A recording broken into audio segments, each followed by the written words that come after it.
नारद जी कहने लगे, वसुदेव महाभागा शृणु संक्षेप तो ममा देव्या महात्म तुलम को भक्तुम विस्तराक्षमा। आप महात्म्य माता जी का संक्षेप में सुन लीजिए। नारद जी कहने लगे, या सा भगवती नित्या सच्चिदानंद रूपिणी परात्पर त्रा देवी या व्याप्त मिदम जगत। चराचर जगत में सब जगह माँ जगत जननी जगदम्बा व्याप्त है। पानी के अंदर जो प्यास बुझाने की शक्ति है वो माँ दुर्गा है। सूर्य में जो रश्मियां हैं, प्रकाश है, वो माँ दुर्गा है। अन्न में भूख मिटाने की जो शक्ति है, क्षमता है, वो माँ दुर्गा है। नारी में जो लज्जा है वो माँ दुर्गा है। क्षत्रिय में जो शौर्य है वो माँ दुर्गा है। ब्राह्मण में जो संतोष है वह भी माँ भवानी की ही शक्ति है। यहाँ तक वर्णन है कि नारी में संतान को जन्म देने की एक शक्ति है, वो भी माँ भगवती जगदम्बा दुर्गा है। दुर्गा के बिना तो कुछ है नहीं। दुर्गा दुर्गत नाशनी, ये दुर्गति का नाश करती है, इसलिए इसका नाम दुर्गा है। चराचर पूरे देश में मेरी बात को सुना जा रहा है और मैं बहुत आनंद पूर्वक ये बात कहूँगा। आपने अपने घर में जहाँ मंदिर बनाया है वहाँ भगवती देवी को स्थान जरूर दीजिएगा। पंचदेव उपासना में माता रानी का नाम आता है।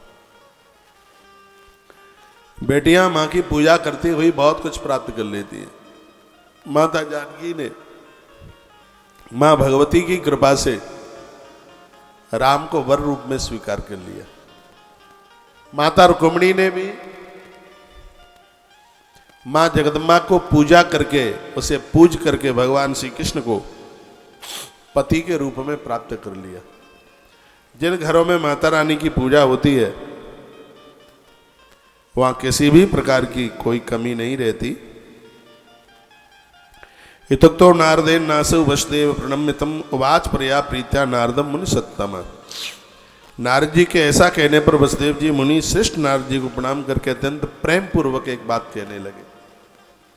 उन्होंने कहा, वसुदेव उवाच, कहते भगवत तुम वाक्येन संस्मृतम वृत्त आत्मनः श्रीताम तक वक्ष्यामि देवी महात्म्य मास्तम। आपने जो माँ देवी की महिमा आपने हमें सुनाई है, मैं इसमें एक अपना वृतांत आपको सुनाता हूँ। मुझे याद आ गया है, मैं उसे कह रहा हूँ और आप सुनिए। वसुदेव जी महाराज नारद जी को कहने लगे, कहते हैं, कारागारे अवशम देवक्या से भार्या जातम जातम स्वदीत पुत्रम कंसोपी पापकृत। मैं अपनी पत्नी के साथ कारागृह में था। वसुदेव जी कहते हैं, देवकी के भाई ने मुझे और अपनी बहन को उसने कारागृह में डाल दिया था। मेरे यहाँ पर जो भी बच्चों का जन्म होता था उन सबको मार डालता था। वो बच्चों की मृत्यु होने पर हम बड़े ज़्यादा कष्ट में थे। पापी कंस बच्चों को पैदा होते ही जुल्म ढा देता था।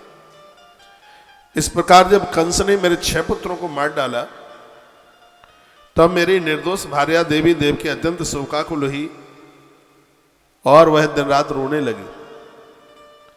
एक दिन की बात थी, हमारे सामने से महात्मा गर्ग निकले थे कारागृह के सामने से। हमने उनका अभिवादन किया और अंदर से ही उनका पूजन भी कर लिया। हम तो सींचे के अंदर थे, जाली के अंदर थे, लेकिन हमने अंदर से ही उनको मानसिक भाव से बंधन पूजन कर लिया।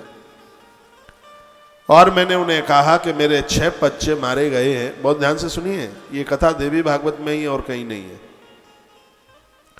और मैं आपको भागवत वाला ये चरित नहीं सुना रहा हूं, श्रीमद् देवी भागवत वाली कथा सुना रहा हूं।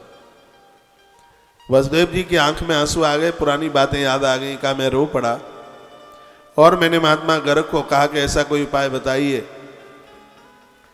जैसे मेरी वंश वृद्धि के लिए एक आध बच्चा बच जावे। मेरे 6 पुत्र उस समय मारे गए थे।